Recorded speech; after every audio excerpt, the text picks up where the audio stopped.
주옵소서. 우리를 구원하신 우리 주 예수 그리스도의 이름으로 감사 기도드립니다. 아멘. 변함없이 다가오시는 절기, 주시는 절기를 통해서 하나님이 하신 일을 기억하고 늘 감사하는 지혜가 넘쳐나기를 주의 이름으로 축복합니다. 한 자매가 이런 기도를 드렸다고 합니다. 그녀는 마음으로 작정하고 열심히 기도를 시작한 날부터 열심히 기도를 시작했습니다. 하나님, 저는 신랑이 필요합니다. 결혼하도록 도와주세요. 좋은 남자를 보내주세요. 정말로 믿음이 좋다고 생각하고 신앙생활을 열심히 하는 자매였기에 간청하면서 기도했는데, 그런 작정 기도를 드려도 하나님께서는 도무지 남자를 보내주시지 않는 것이었습니다. 그러던 어느 날 그 자매가 기도하는 것을 본 목사님이 자매를 불러서 이렇게 이야기했습니다. 당신의 기도가 너무 자신만을 위한 것이네요. 자신만을 위해서 기도하기보다 부모님이나 이웃을 위해서 기도드리는 것이 성숙하고 잘 전달된 기도가 될 것입니다. 그렇게 권면했더니 그 자매가 크게 깨달음이 있었는지 다음 날부터 기도의 내용이 확 바뀌었습니다. 하나님, 저희 사랑하는 부모님에겐 정말로 좋은 사이가 필요합니다. 부디 저희 부모님을 위해 근사하고 좋은 사이를 보내주세요. 이렇게 기도가 바뀌었다는 거예요. 여러분은 어떻게 생각하십니까?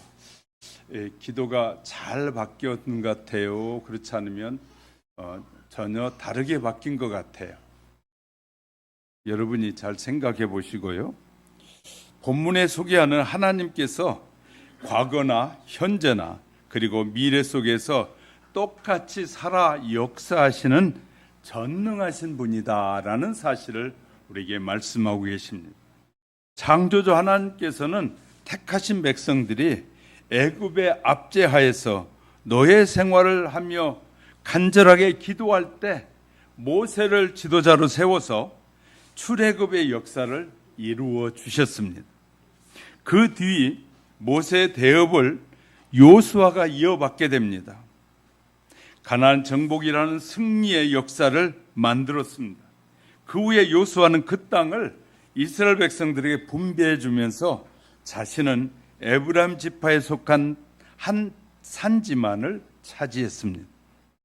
이같이 청렴한 요수아를 지도자로 모시고 있는 동안에 이스라엘 백성들은 하나님을 잘 섬기고 신실한 삶을 살았다고 말해요. 그러나 그 시대에 살던 사람들이 죽은 후 이스라엘은 또다시 타락과 실패 쓴 잔을 맛보게 됩니다. 그것은 그들이 여호와를 떠나 바알과 아스타롯을 섬기는 악을 행하였기 때문이다라고 말하고 있어요. 자, 우리는 잘 생각해 봐야 돼요. 이 바알과 아스타롯을 섬겼다 그러니까 우리는 그것이 우상이지요라고만 하는데, 우리의 현대 우상은 하나님보다 더 좋아하는 것이 다 현대적 우상이에요. 어떤 사람은 주일날도 연예인들의 콘서트가 있고 하면 거기에 찾아가 가지고 먼저 그것에 막 즐거워하고 기뻐합니다. 그건 연예인이 신이 된 것입니다. 어떤 사람은 세상에 막 지도자가 원하면 막 거기 쫓아갑니다. 세상의 지도자가 그 사람에게는 신이 되어 있는 것입니다. 우리는 뭐가 신인지에 대한 구별을 잘 못하는데, 바알과 아스타롯만 신이 아니라 내가 하나님의 말씀보다 하나님의 뜻보다 앞세우는 것이 있다면 그것은 모두가 다 우상이 될 것입니다. 이런 사실을 우린 전제해야 돼요. 어떤 사람 직업 때문에 예배를 방해받는다? 그러면 직업이 우상으로 바뀌어 가고 있는 것입니다.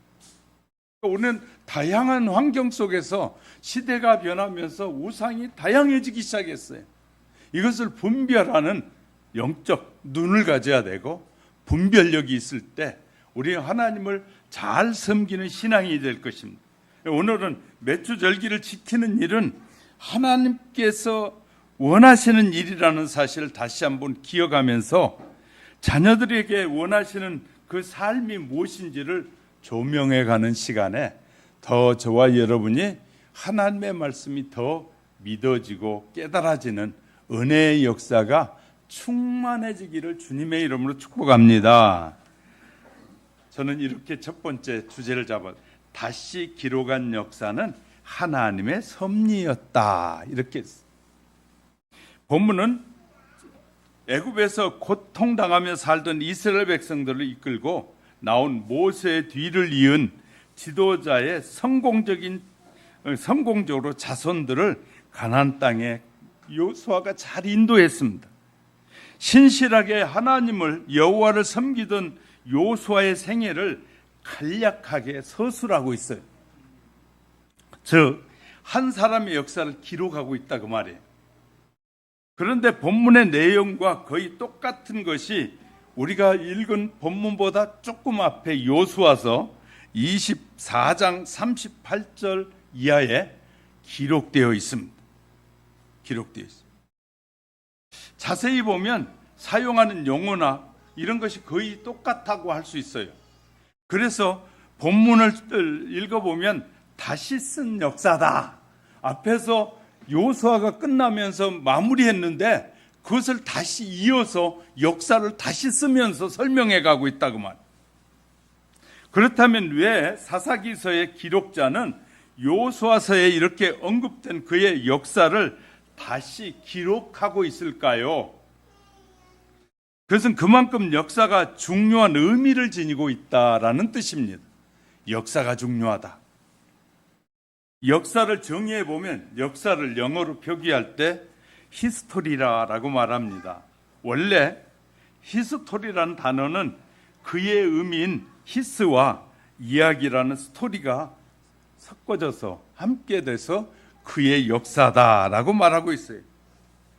그래서 그의 이야기, 그 역사의 얘기를 말하는데 여기서 그의 이야기란 여호수아의 이야기가 아니라 하나님의 이야기라고 말해요. 할렐루야. 여호수아를 통해서 일하신 하나님의 이야기를 쓰고 있다고 말해요.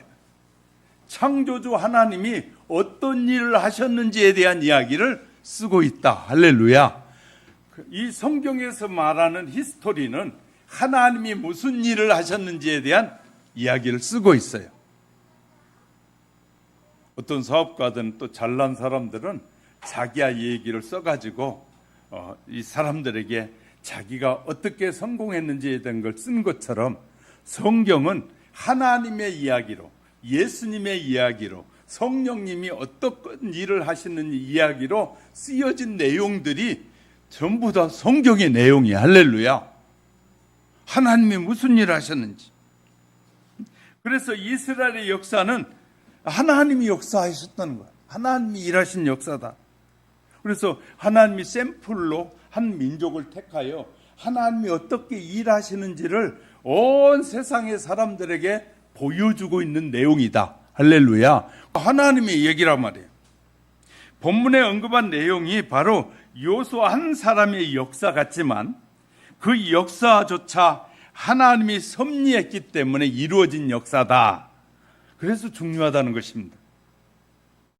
더욱이 여호수아는 아브라함 때부터 있었던 여호와의 언약을 성취한 인물이기도 합니다. 즉 여호수아의 역사 속에는 여호와의 언약이 성취가 어떻게 이루어졌는지를 자세히 보여주고 있기 때문에 그것들을 통해서 우리는 역사는 하나님의 말씀과 인간의 삶이 조화를 이루는 것이다 라는 사실을 알게 되는 거예요. 그렇게 우리는 한 개인의 역사든 온 인류의 역사든 그 속에서 하나님의 손길, 하나님의 섭리를 볼 줄 아는 영적인 눈이 열려지시기를 주님의 이름으로 축복합니다. 그래서 역사를 가르치자 왜곡되게 가르치는 나라는 망하는 나라거든요. 역사를 왜곡하는 거예요. 오늘날 대한민국의 역사를 막 이 역사학자들이 왜곡하고 있어요. 정치적 편향에 따라서 역사를 이랬다 저랬다 쓰고 있어요. 우리나라 역사요, 대한민국이라는 역사를 지우려고 이승만으로부터 시작해서 모두 다 없애버리고 있어요. 이 나라가 망할 짓을 하고 있는 거예요. 하나님이 이승만을 통해서 대한민국이라는 나라를 세워가는 역사를 다 지워버리는 거예요. 미친놈들이에요. 세상 말로 하면. 왜? 하나님이 일하셨다는 말 하기 싫다고 말해요. 우리가 이런 지금 시대에 살아가는데 영적 분별력이 없으면 그것이 안 보이는 거예요. 정말 영적 분별력을 가지고 하나님이 대한민국을 왜 세웠는지 이걸 아셔야 되는데 이걸 전혀 이해하지 않은 거예요. 잘못된 왜곡된 역사를 가르쳐가지고 사람들로 하여금 다 잊어버리게 만드는 거예요. 오늘날 우리가 그런 시대에 살고 있습니다. 제가 말한 역사관이 잘못됐는지 잘못되지 않았는지 여러분이 하나님 앞에 물어보십시오. 하나님 앞에 기도하면서 여러분이 세상에서 배운 역사관을 가지고 목사를 보는 것이 아니라 성경을 통해서 성경이 말하는 역사가 무엇이고 우리는 하나님의 자녀로 부름을 받았잖아요. 하나님의 자녀가 됐다는 것은 하나님의 뜻대로 살아라고 우리를 불렀다는 거예요. 하나님의 뜻대로 부름을 받은 저와 여러분은 성경이 뭘 말하고 성경이 말하는 역사와 세상이 말하는 역사가 다를 때는 성경이 말하는 역사를 따라 살도록 우리를 부르셨다는 거예요. 할렐루야. 세상의 역사가 하나님의 역사가 세상의 역사만 또 못하게 생각한다면 우리의 마음속에는 잘못된 우상이 벌써 꽉 차 있는 것이죠. 자, 그러면 역사 해석을 어떻게 해야 할 것이냐? 역사의 과거 행적을 중심으로 있는 것이 역사거든요. 즉 시간적이나 시대적으로 볼 때 나와 전혀 상관이 없는 과거의 역사의 사건들에 대한 기록이 역사예요. 나와 상관이 없는데 기록되어 있는 거예요. 그래서 역사는 과거에 있었던 단순한 사실에 대한 기록입니다. 그러나 역사가 과거에 있었던 단순한 사실에 대한 보고로만 그친다면 역사는 별로 무가치한 가치가 없는 역사인 거예요. 역사가 가치가 있다고 할 때는 그 역사가 오늘을 사는 우리에게 무엇인가를 말하고 있기 때문에 가치가 있는 거예요. 그 역사가 제공해 준다. 무엇인가를 정해 주는 거예요. 자, 즉 사실이나 과거의 사실이나 정보에 대한 단순한 전달이 아니라 인간의 삶의 방향과 지혜를 그 역사가 제공해 준다는 것이에요. 그러므로 역사를 바르게 올바르게 해석하는 것은 과거의 사건과 사실 속에서 삶에 필요한 지식을 우리에게 제공해 주는 것. 하나님께서 인도하시는 역사 속에는 다양한 인간들에 대한 필요한 지혜들이 들어있습니다. 동서양의 위대한 사상가들이 기록한 책들을 읽는 사람들에게 그들이 깨달았던 사상, 즉 지혜를 알려주기 위해서 그들은 책을 씁니다. 그래서 위대한 책들 속에는 그 저자들의 정신이나 저자들의 지혜가 들어있는 것이에요.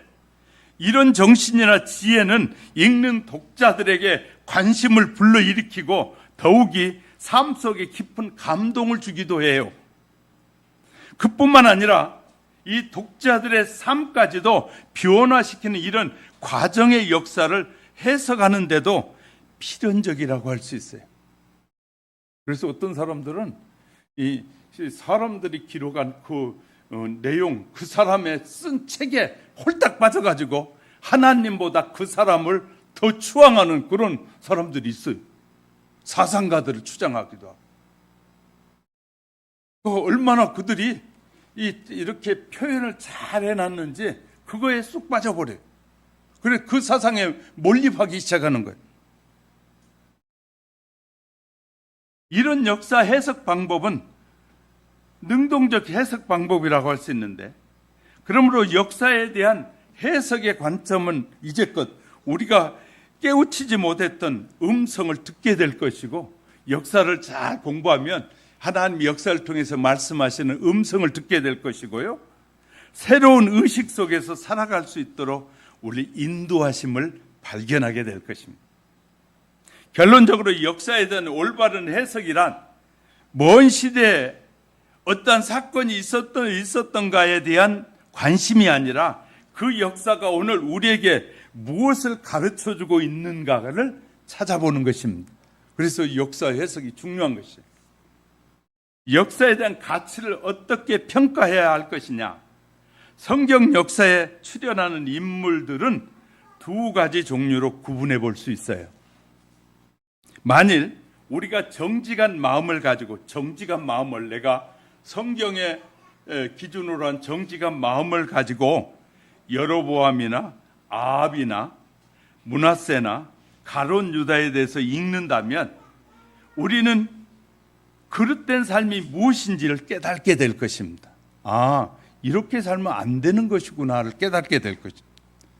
그리고 모세나 요수아나 이사야, 세례 요한 등에 대해서 읽는다면 우리는 하나님 앞에서 참되게 사는 방법이 무엇인가를 깨닫게 될 것입니다. 우리의 마음이 열린 만큼 우리의 역사 속에 숨겨진 힘을 깨달을 수 있을 것이며, 더 나아가서는 그들의 역사에 우리의 삶이 동화시켜지게 될 것입니다. 그들이 그렇게 삶으로 복을 받았구나. 그들이 그렇게 살더니 그의 자녀들이 저주를 받고 고통을 받고 지옥으로 가더구나. 이 성경은 기록된 역사를 통해서 우리에게 늘 말씀하신다는 거예요. 자, 그래서 이제 이것을 깨닫게 되면 역사 속에 역사하시는 하나님을 찬양하고 감사하고 기도할 수밖에 없게 되는 거예요.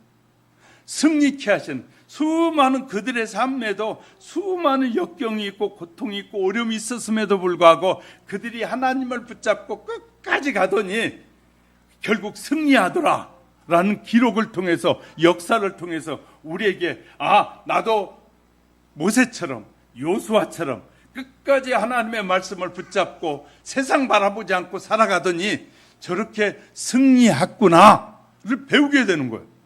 그래서 그 하나님, 그때도 역사하신 그 하나님이 지금도 내게 역사하심을 느끼게 될 것이고, 그렇게 되면 그들이 찬양했던 하나님을 나도 찬양하며 살게 될 것이다. 할렐루야. 바울은 고린도에 있는 그의 신앙의 형제들에게 편지할 때 고린도전서 11장 1절에 내가 그리스도를 본받는 자가 된 것 같이 너희는 나를 본받는 자가 되라 라고 담대하게 권면하고 있습니다. 본래 바울은 자신의 마음 안에 신앙이 요구하는 분명한 모범이 되신 예수 그리스도의 형상을 가지고 살아온 사람이었어요. 그 말은 바로 예수님이 무슨 말씀을 하시든지 주님의 말씀이라면 나는 그렇게 살겠습니다 라고 아예 작정하고 산 사람이었단 말이에요. 또한 기독교 역사의 주체자들이었으며 신앙의 선인들이었던 많은 사람들로부터 확신에 찬 하나님의 생명을 부어받은 사람들이더라.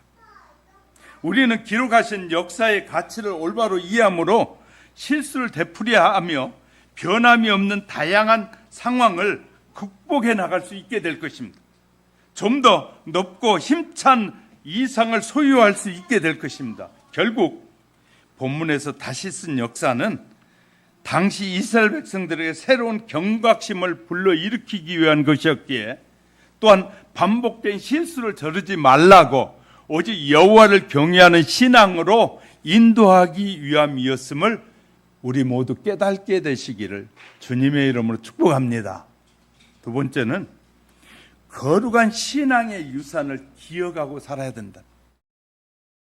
하나님은 알고 섬기던 이스라엘 백성이 본문에서는 진노의 대상이 됐다라고 쓰고 있어요. 우리는 여기서 하나님의 불공평을 보는 듯해요. 이러한 진노의 대상이 된 그 이유가 있다 그 말이에요. 사실 그들은, 여러분 다시 한번 우리가 읽어보겠습니다. 6절 7절을 한번 읽어보려고 해요. 6절 7절 읽어봅니다. 시작.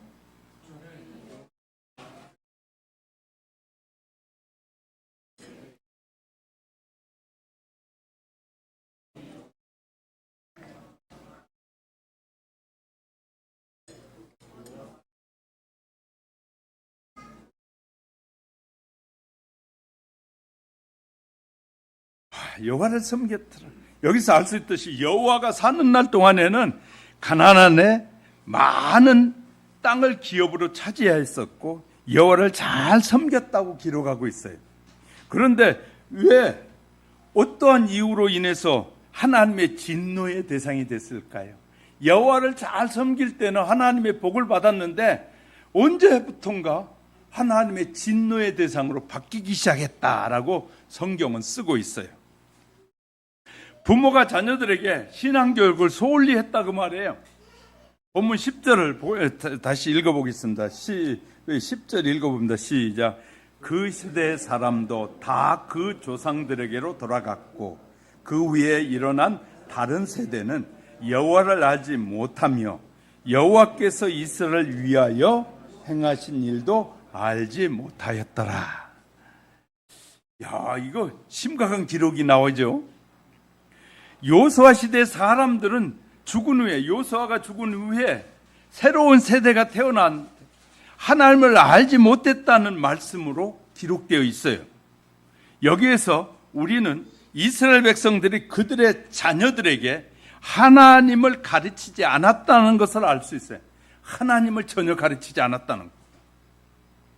그래서 그 자녀들이 여호와가 어떤 분인지를 알지 못했고 여호와께서 이스라엘 위해서 행하신 일을, 이스라엘에게 어떤 일을 행했는지를 전혀 알지 못했다고 말해요. 그 결과 새로운 시대를 어떤 삶을 살게 되었을까요? 12절 13절에 보세요. 자, 12절 13절 읽어봅니다. 시작. 애굽 땅에서 그들을 인도하여 내신 그들의 조상들의 하나님 여호와를 버리고 다른 신들, 곧 그들의 주위에 있는 백성의 신들을 따라 그들에게 절하며 여호와를 진노하게 하셨으되 곧 그들이 여호와를 버리고 바알과 아스타롯을 섬겼으므로. 이 심각한 일이 벌어졌단 말이에요. 그 선조가 섬기던 여호와를 버렸단 말이에요. 우리의 자녀들이 부모님이 믿는 하나님을 자연스럽게 믿게 될 것 같지만 올바른 신앙 교육이 없을 때 그 자녀들이 하나님을 버리게 된다는 사실을 우리에게 말씀하고 있어요. 자, 놀라운 일이죠. 자, 여기서 우리는 자녀들의 신앙 교육이 얼마나 중요한가를 배우게 됩니다. 이스라엘의 새로운 자녀들이 그들의 부모의 신앙을 보며 살았을 것인데, 그러나 구체적으로 신앙 교육을 받지 못했기에 그들 하나님이 어떤 분인가에 대해서 알지 못했고 결국 그들은 쉽게 하나님을 버리고 말았다 그 말이에요. 하나님께서 우리에게 자녀를 준 것은 우리에게 자녀들을 교육할 책임과 의무를 함께 준 거예요. 우리가 이 어린아이들 자녀만 아니라 우리에게 사역을 통해 내가 하는 일들을 통해서 자녀들을 맡겨줬다면 그 기회를 놓치면 안 되는 거예요. 절대로 놓치면 안 돼요. 이 책임과 의무를 하나님은 함께 줬다는 거예요. 따라서 신앙교육을 하나님의 뜻대로 할 수 있습니다. 그래서 하나님께서는 신명기 4장 10절에 가보면 나를 위하여 백성을 모으라. 내가 그들에게 내 말을 들려서 그들로 세상에 사는 날 동안 나 경외함을 배우게 하며 그 자녀에게 가르치게 하려 하노라. 하나님은 계속해서 나와 자녀들이, 후손들이 하나님을 잘 알고 배워서 그렇게 살기를 원한다 라고 말씀하셨어요. 이스라엘 백성은 이러한 하나님의 명령대로 순종해야 하는데 자녀들에게 신앙교육을 소홀히 하였기에 그 자녀들은 결국 하나님을 버리게 됐다는 거예요. 하나님의 진노의 대상이 됐다는 결과를 가져왔습니다. 본문 12절 13절 그들이 하나님을 버린 후에 영적 타락성이 기록되어 있어요. 그들은 여호와를 버리고 이방 사람들이 섬기며 살던 바알과 아스타롯을 섬겼다고 말해요. 하나님을 알지 못하는 그들은 무엇을 어떻게 섬겨야 할지 알지 못해요. 그래서 그들은 인간의 탐욕을 자극하고 육신의 정욕을 요구하는 우상 바알과 아스타롯을 따라 살았다고 말해요. 그 제가 자주 하는 말입니다. 예수 안 믿는 사람, 믿음이 없는 사람들이 이런 게 좋다 그러더라 그러면 교회 와서도 믿음의 사람들이 그거 좋아 보이는데 왜 목사님은 반대해요? 정말 어처구니 없는 일이 많은 거예요. 세상 사람이 좋다는데 그걸 따라가고 싶은 거예요. 자꾸 그것이 좋아 보이는 거예요. 하나님이 뭐라고 말씀하냐가 중요한 것이 아니라 세상 사람들이 좋다는데, 친구가 좋다고 그러는데, 이웃이 좋다고 하는데, 우리 선배가 좋다고 하는데, 선배가 좋다고 한다고 책임지는 선배 하나도 없어요. 하나님만이 우리의 모든 삶을 책임지신 분이 하나님밖에 없어요. 그런데 그들이 좋다 그러면 신앙이고 뭐고 그거 먼저 따라가고 싶어 하는 거. 얼마나 심각한 문제가 일어나는지. 나는 우리 교회에서는 별로 말 안 하지만 밖에 나간 목사님들을 만나면 전라도 깡통들 병신들이라고 그래. 제가 그렇게 말해요. 목사들 그렇게 말하라고 그래. 왜? 누구를 선택해야 되는 줄 알지를 못하는 거예요.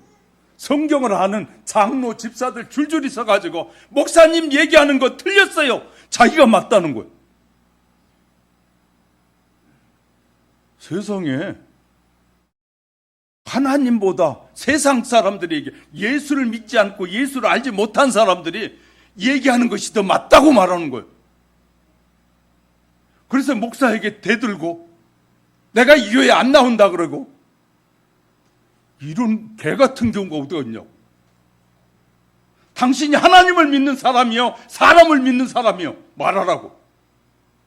굶어 죽을까 봐 겁나냐고 그래. 내가 하나님을 안 믿기 때문에, 당신이 하나님을 안 믿기 때문에 그런 소리가 두려운 것이지, 하나님을 두려워하지 않는 사람은 하나님의 뜻대로 살 수밖에 없는 거예요.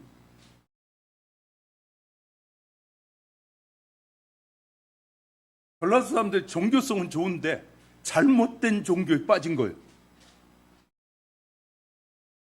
내가 막 얘기해요. 그런데 결단을 못 내린 지도자들이 얼마나 많이 있는지 몰라요. 부모가 자녀들에게 좋지 못한 신앙과 환경을 물려줄 때 문제가 일어나는 겁니다. 이스라엘 백성이 하나님의 진노의 대상이 되었던 그 원인은 좋지 못한 신앙의 환경을 자녀들에게 물려줬기 때문입니다. 가정에서 중요했던 것은 신실한 가르침과 교육 환경이 필요했는데 가장 소중한 것을 다 버렸다는 거예요.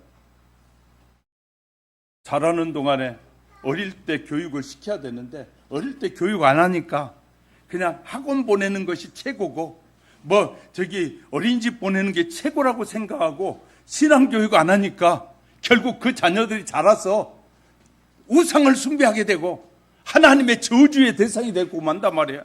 심각한 거예요.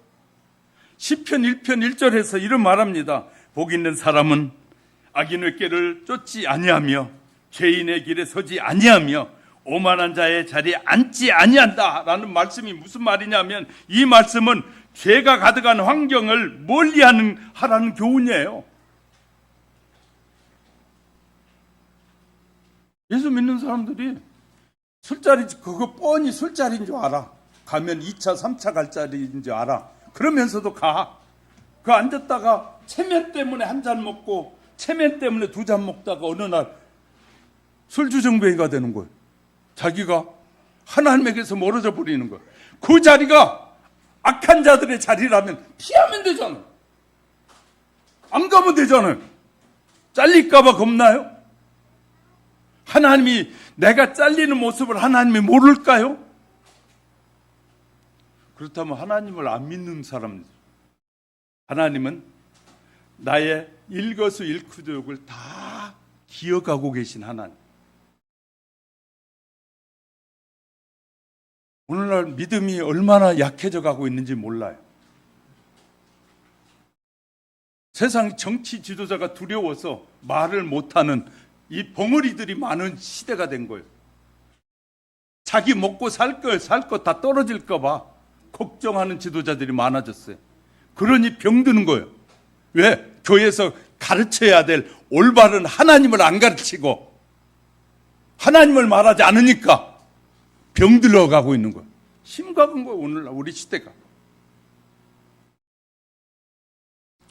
자, 그러니까 또 누굴 하나님을 말하지 않고 바르게 가르치지 않으니까 뭘 가요? 세상을 자꾸 따라가는 거예요.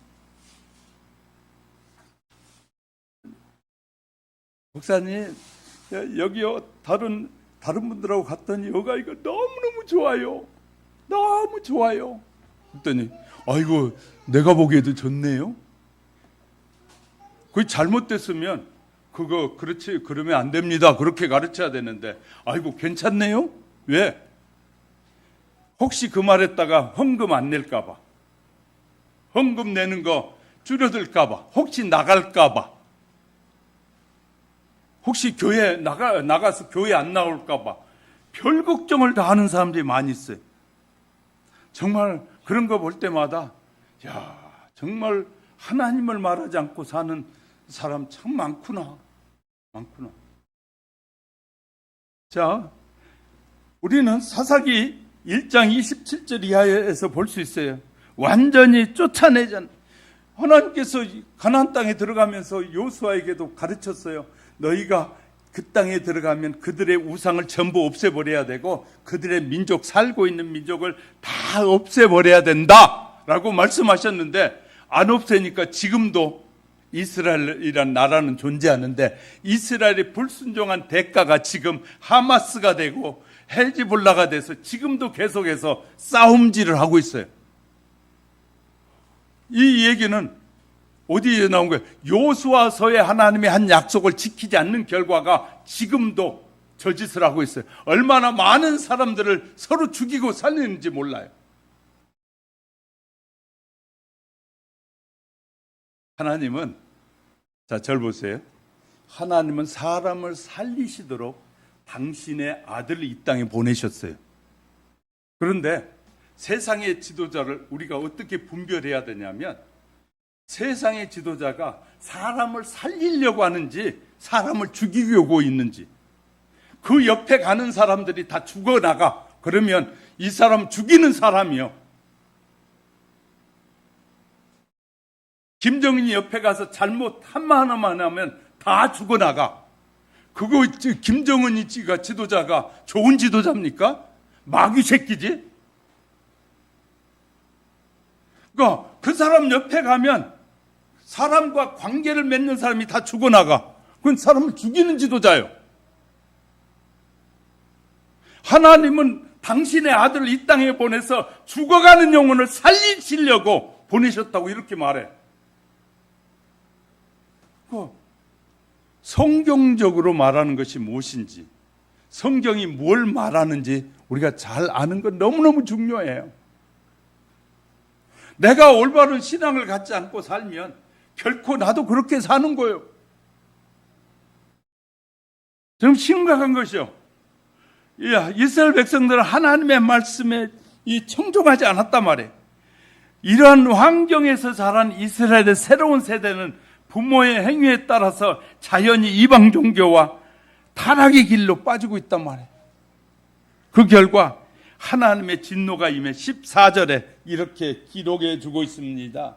여호와께서 이스라엘에게 진노하사 노략하는 사람들을 그 막 빼앗아가고 사람들을 농락하는 자들의 손에 넘겨주사 그들이 노략을 당하게 하시며 주위에 있는 모든 대적의 손에 팔아 넘기심에 그들이 다시는 대적을 당하지 못하였으며 다시 대적을 이기지 못했단 말이에요. 하나님의 진노가 임한 결과예요. 하나님의 진노가 임하면 갑자기 되던 것이 무너지기 시작해요. 심각해지기 시작해요.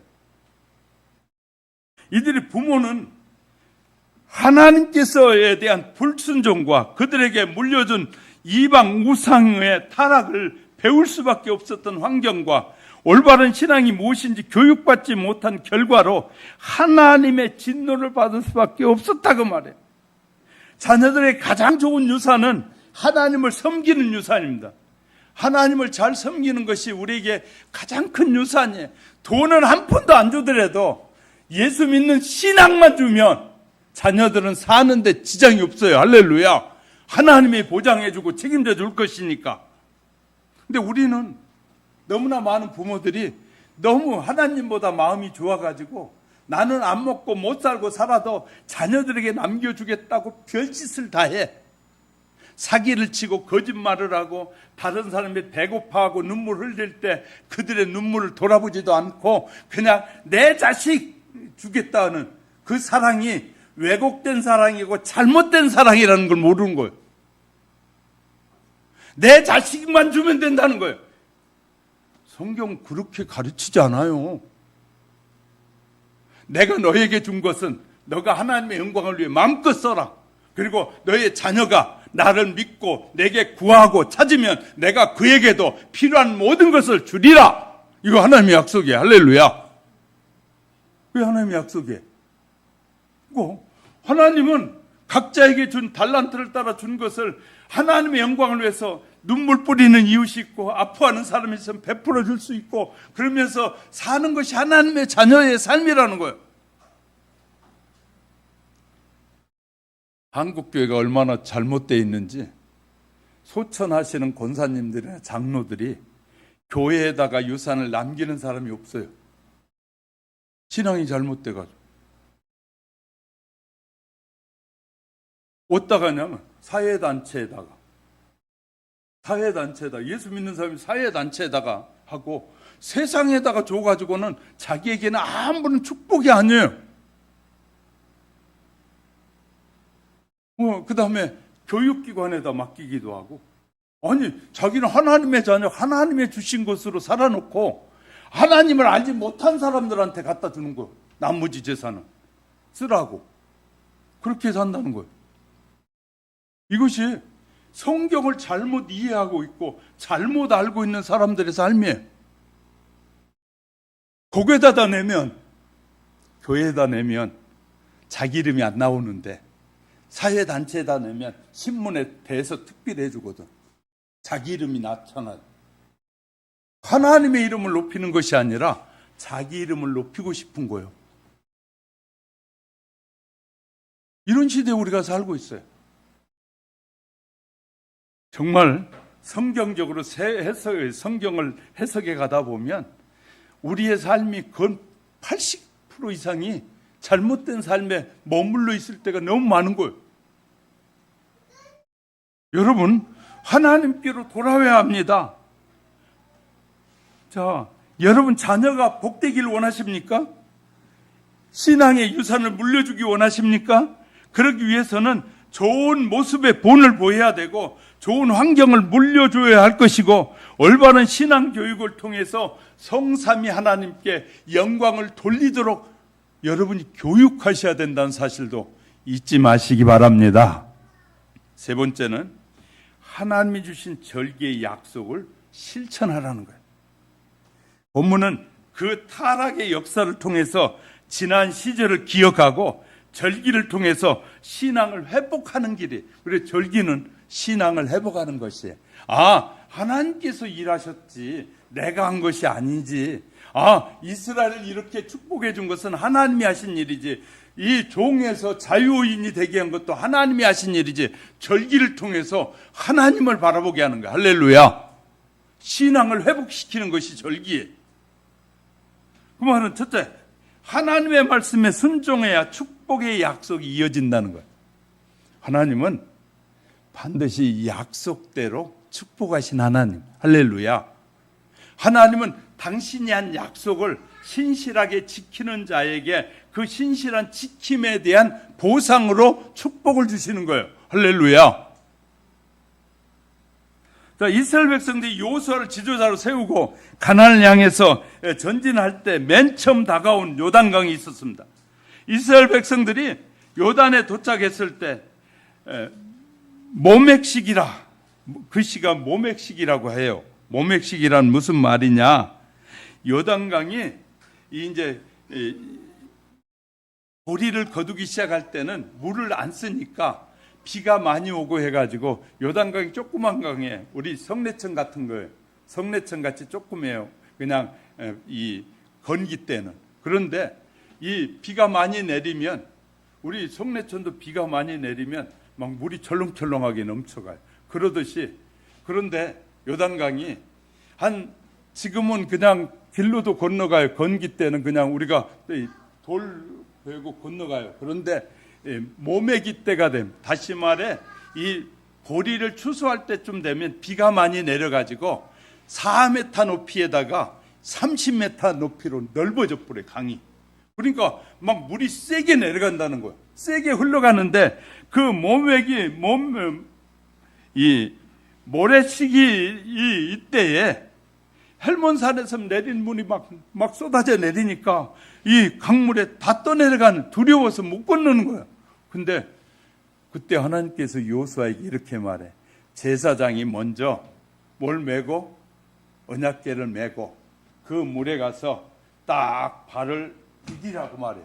그래서 이 제사장들이 언약궤를 메고 지금 4m에다가 지금 30m가 넘는 강이 막 쏟아지는데 그 가에 가서 발을 딱 디디는 순간에 물이 멈췄다 말이에요.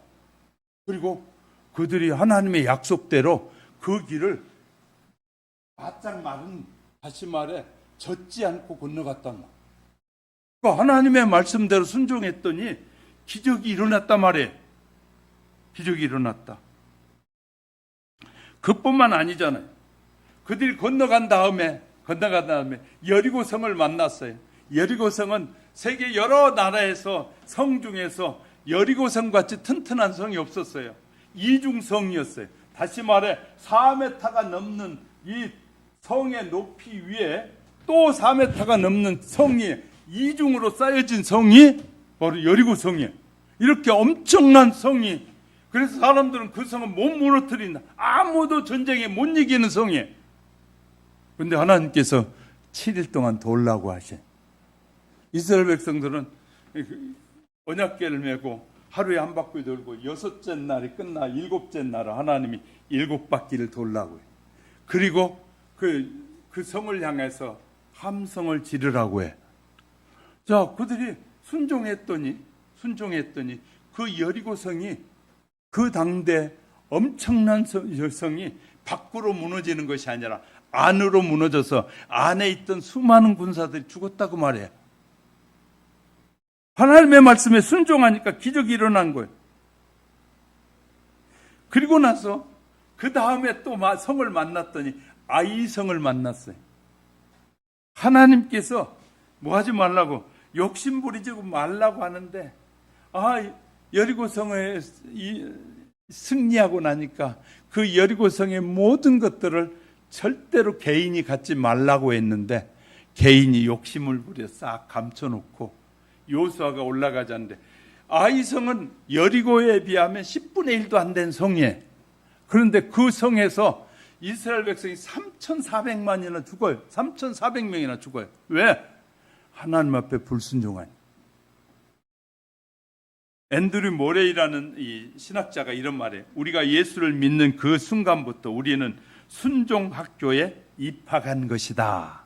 예수를 믿는 순간에 하나님의 말씀에 순종하는 순종학교에 입학했다. 이렇게까지 쓰고 있어요. 이스라엘 백성이 요단강을 건너는 것도 여리고성을 점령한 것도 그는 결코 강한 군사력 때문이 아니라 하나님의 말씀과 지도자 여호수아의 말에 순종했기 때문이야. 오늘도 우리가 살아가는 이 하나님의 말씀에 순종하고 하나님께서 세우신 그 교회, 하영교회는 저를 여러분의 지도자로 세운 거예요. 각 교회마다 하나님이 준비하여 세운 종들에게 순종하고 따라갈 때 하나님의 말씀에 순종하는 거예요. 할렐루야. 자, 하나님의 말씀에 불순종하면 패망의 길을 걷는 거예요. 하나님께서 우주를 창조하시고 사람을 자기의 형상대로 지으시고 생육하고 번성하라고 축복해 주셨어요. 그러나 아담과 하와는 하나님의 말씀에 불순종함으로 말미암아 선악과를 따먹고 에덴의 축복을 다 잃어버렸습니다. 자, 이스라엘 백성이 하나님의 말씀과 여호수아의 말을 불순종할 때 승리할 수 있지만, 불순종할 때도 순종할 수 있지만, 그들은 불순종할 때 패배 쓴 잔 마시게 된다. 패배 쓴 잔. 이런 사실을 여리고성을 공격하고 그리고 작은 아이성을 만났을 때 그들이 패하고 말았던 사실을 우리에게 증명해 주고 있습니다.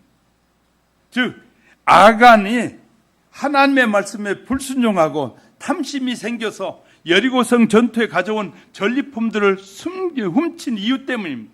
이는 아간이 하나님의 말씀에 망각하고 원치 않는 욕심을 부렸기 때문이다. 즉 그는 하나님께서 명하신 도둑질하지 말라는 계명을 불순종하게 된다. 보기에 아름답고 감나는 물건을 보자마자 취하고 싶은 욕심이 그를 사로잡았다.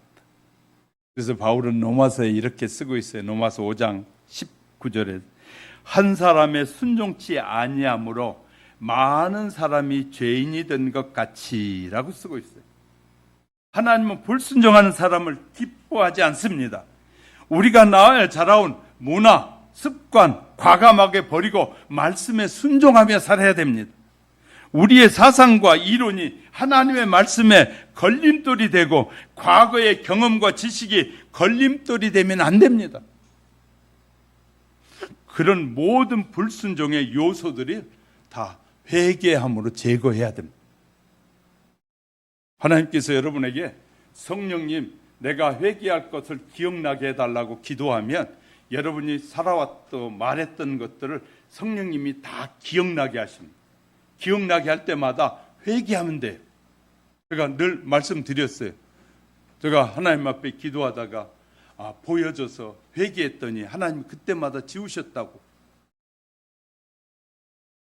지난날의 절기를 기억하면서 다시 그런 일이 없도록 잘 가르치라 그 말이에요. 본문 10절에 그 세대 사람도 다 그 열조에게로 갔고 그 후에 일어난 다른 세대는 여호와를 알지 못하고 여호와께서 이스라엘과에 행하신 일도 알지 못하였더라. 여호수아가 지도자가 되어서 통치하던 때의 사람들은 요단을 건넜고 여리고성을 정복했고 아이성을 정복한 것이 곧 여호와께서 이스라엘 위해서 행하신 모든 일을 본 자들이었단 말이에요. 이게 이제 우리가 어떤 기도하면서 하나님과의 경험이 많은 사람들이 믿음이 더 좋은 것이 이유가 뭐냐면 그런 경험이 있으니까 잘 안 흔들려요. 그런데 경험이 없는 사람들은 자꾸 흔들리는 경우가 많이 있어요. 그래서 이 기도의 깊은 세계에 들어가면 깊이 기도에 빠지면 하나님께서 그런 것들을 경험해 주게 하여 그래서 믿음이 흔들림이 없도록 해 주시는 거예요. 자, 사사시대에 엘리 제사장을 자녀 교육을 잘못했잖아요. 그랬더니 하나님께서 제사장이 잘못하니까 샘플로 보여주시는데 그 두 아들이 전쟁터에서 나가서 두 아들이 한순간에 몰살하고 그것을 듣는 엘리 제사장도 의자에서 넘어지면서 목이 불러져 죽었더라. 이렇게 쓰고 있어요. 우리가 자녀 교육을 제대로 안 하면 자녀들을 망하게 하는 것이에요. 근데 오늘날 너무나 교회 직분자들이 애들이 학교를 안 가거나 학원에 안 가면 막 난리를 치고 막 큰 소리 치고 난리인데 교회 안 가는 거에 대해서는 말도 안 한다는 거예요. 아니 교회 바쁘면 못 갈 수도 있지. 교회가 바쁘면 학원에 못 갈 수 있지. 교회는 나와야 되는데. 그러니까 얼마나 엄마나 아빠들이 연약해졌는지 자식들 눈치만 보다가 진짜 좋은 것은 말 안 하고 나쁜 것만 말하는 거예요. 아이들을 신앙에서 하나님의 축복에서 멀어지게 하는 일은 그냥 말하고 하나님의 축복을 받게 하는 일은 잠잠하는 거예요. 정신 바짝 차려야 됩니다. 우린 자녀들에게 신앙생활 똑바로 안 하면 야 임마! 바로 신앙생활 해야지 하고 가르쳐줘야 돼요. 어떤 일이 있어도 하나님을 붙잡고 살아야지. 주의를 어겨! 네 망하려고 그러냐? 이렇게 말해야 되는데 주의를 어겨도 아이 괜찮아 뭐 다음 주에 가면 되지. 그런 직분자가 있다면 이건 심각한 거예요. 아니 하나님보다 친구가 중요해? 하나님보다 회사가 더 중요해? 이렇게 말 못하는 부모들이 태반이라는 거예요. 이러면 우리가 자녀들에게 좋은 본을 안 보이고 망하는 하나님의 축복에서 멀어지는 걸 가르치는 거예요. 내가 다니는 회사에서도 난 주일날 예배 드리러 가야 됩니다. 쫓아내겠다 그러면 그러십시오. 이렇게 자신 있어야 돼. 하나님이 책임져 주실 겁니다라는 그런 믿음이 있어야 되잖아. 쫓아낸다고 하면 아이고 주일날 나올게요. 아이고 교회 안 가고 오면 되죠. 이런 미련한 짓을 하는 것은 하나님이 직접 보고 계셔요. 목사가 안 본다고 다 안 보는 게 아니라 하나님은 다 우리의 삶을 체크하고 계시는 하나님이셔요. 누구보다도 우리가 하나님을 바르게 섬겨야 이 세대, 다음 세대, 그 다음 세대, 주님이 오시는 세대까지 복을 받는 것이다. 할렐루야. 하나님이 주신 복이 진짜 복이에요. 세상 사람들이 말하는 복은 저와 여러분을 병들게 하고 신앙을 약화시키고 하나님의 뜻에서 멀어지게 하는 말들이에요. 할렐루야. 예수 안 믿는 사람들이 하는 얘기가, 예수가 믿음이 없는 사람들이 하는 얘기가 하나님을 기쁘시게 하는 말을 할까요? 마귀가 좋아하는 말을 할까요? 이런 분별력이 없으면 안 되잖아요. 나보다 믿음이 좋아 보이는 그 사람이 하나님이 기뻐하지 않는 말을 하는데 아이고 저분이 믿음이 좋아. 내 평가요 그건. 그 사람이 믿음 좋은지 아닌지의 평가는 내가 하는데 성경적인 평가는 얼마나 하나님의 뜻대로 사느냐가 평가가 돼야 되는데 저 집에 돈이 많은데 저 사람 명예가 있는데 그래서 그 사람이 믿음이 적은데 없음에도 불구하고 내 눈에 믿음이 있는 걸로 보이게 하는 걸 마귀가 역사하는 일이에요. 악한 영이 역사하는 거예요. 우리 이걸 분별하지 못한 사람이 너무나 많은 거예요. 정말 우리 가정에 이 자녀들의 신앙 건강 진단서를 떼어보시기 바랍니다. 여러분의 자녀들을 보고 여러분의 믿음을 보고 나는 건강한지 영적으로 건강한 사람인지를 늘 체크해 봐야 돼. 하나님 앞에 늘 기도하면 아프다가도 예배 드린다 그러면 건강이 회복돼 버려. 제가 강단을 거의 비운 적이 없잖아요. 왜 몸이 안 아팠겠어요? 저요 금, 토일 날 땀 뻘뻘 흘리고 잘 때도 있어요. 그래가지고 내일 설교할 수 있을까 하면서 잘 때가 있어요. 근데 하나님이 아침에 설교하도록 일으켜 세워주셔요. 왜냐하면 내가 하나님을 믿고 신뢰하기 때문에. 그렇기 때문에 강단을 지키는 거예요. 이렇더라고요. 우리가 하나님 앞에 막 열이 뻘뻘 나고요. 막 온몸이 막 기진맥진해가지고 있을 때 하나님 내일 설교해야 되는데 어떻게 할까요? 하나님 누굴 다른 사람 세울까요? 저 기도해요. 근데 하나님이 주일날 아침에 깨우셔. 일어나봐. 몸이 회복돼. 오후에 가서 다시 눕더라도 하나님은 하나님의 말씀을 선포할 수 있도록 그 시간에 힘을 주신 하나님. 할렐루야.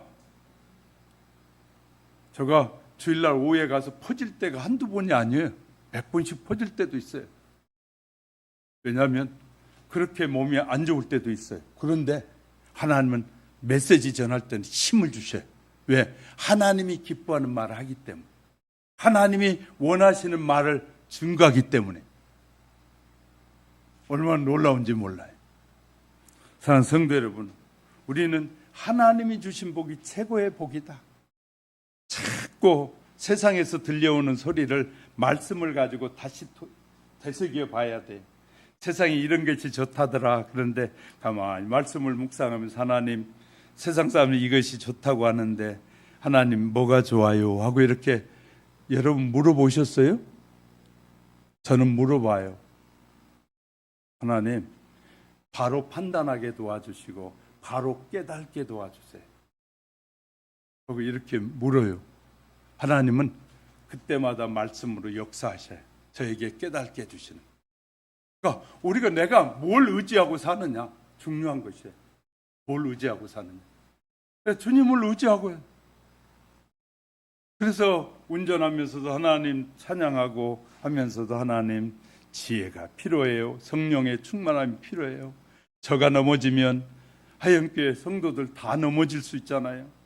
저가 끝까지 주님을 붙잡은 것은 나뿐만 아니라 내게 허락해 주신 성도들 한 사람도 지옥에 가는 일이 없이 바르게 세워가려면 내가 바로 서야 되잖아요. 내가 바로 믿어야 되잖아요. 그리고 내가 거짓 없이 말해야 되잖아요. 어떤 지도자들은 할 말도 못하고 속이면서 말하고 그냥 좋은 말만 하는데 나는 싫은 말도 하나님이 하라고 하니까 해요. 여러분이 싫어하는 말 몰라서 제가 빼고 해도 되는지를 몰라서 그런 줄 아셔요? 하나님이 기뻐하시지 않기 때문에 안 빼는 거예요. 당당하게 말하는 거예요. 하나님, 그 얘기하면 저 사람 싫어하겠고, 저 사람 싫어할 것 같고, 저 사람 다 빼고 나면 얘기할 거 하나도 없어요. 하나도 없어요. 근데, 그래, 그때마다 기도해요. 하나님, 사람이 적든 많든, 저는 하나님 앞에 신실한 종으로 남고 싶습니다. 마지막 순간까지. 하나님, 나는 하나님의 사람으로만 남게 해주세요. 그리고 하나님 앞에 섰을 때 나는 부끄러움이 없는 종으로 서기 원합니다. 이렇게 기도해요. 여러분도 그렇습니까? 여러분도 그렇게 되기를 간절히 소망합니다. 그리고 절기를 통해서 주시는 절기를 잘 지키는 것이 얼마나 축복된 것인지를 다시 한번 되새겨보면서 우리의 저와 여러분의 믿음이 회복되어지고 하나님만 바라보고 신뢰하는 저와 여러분의 신앙, 우리에게 하나님이 어떤 사건들을 허락하시는데 사건이 거저히 일어나는 사건이 없어요. 저는 사건이 일어날 때마다 딱딱 하나님이 딱딱 깨닫게 해주시는 것이 있어요. 그런데 나한테 묻지 않으니까 말 안 해줘요. 묻는 사람에게는 겸손하게 물으면 제가 겸손하게 대답해 드려요. 왜 그런 일이 일어나는지. 이해하시겠습니까? 여러분을 위해서 기도하잖아요. 하나님이 모르게 하시는 것이 아니라 그 이유를 대충 이렇게 알게 해주셔요. 근데 저는 그 일이 그에게 더 이상 일어나지 않도록 기도할 뿐이지. 그러나 내게 와서 상담을 하고 이런 일이 있었는데 목사님 그것이 하나님의 뜻인가요? 라고 묻지 않으니까 말하지 않은 거예요. 왜냐하면 물으러 오는 것은 나를 신뢰하고 하나님을 신뢰한다는 말이고 묻지 않는 것은 저분이 나를 별로 신뢰하지 않는구나. 하나님의 종으로 신뢰하지 않는구나. 그러니까 말할 이유가 없잖아요. 하나님의 종으로 신뢰하고 하나님의 뜻이 무엇인지를 묻는 자에게는 하나님의 뜻을 정확하게 설명해 드려요. 그러나 묻지 않는 사람에게 설명할 수가 없잖아요. 해봐야 듣지도 않을 수 있으니까. 저는 그런 자세로 하나님 앞에 늘 서려고 애를 쓰는 사람 중에 하나라는 사실 기억하시고, 정말 우리가 절기를 통해서 하나님이 왜 이런 은혜를 주시고 우리에게 신앙을 회복하고 하나님을 바라보라고 하는지 다시 한번 여러분의 가슴 속에 새로운 은혜가 임하시기를 주님의 이름으로 축복합니다. 눈을 감으시고요. 여러분 오늘 말씀을 들으면서 하나님이 여러분에게는 뭐라고 말씀하시는지요? 혹시 여러분에게 겸손하게 들려지는 음성이 있었습니까? 아니면 여러분에게 심히 히스테리를 일으킬 정도의 마음으로 말씀을 듣게 하셨습니까? 하나님은 여러 가지 방법으로 우리에게 말씀하신 하나님이셔요. 우리 교회에서는 이 정도지만 다른 교회 가면 저는 더 강력하게 욕총하고 말합니다.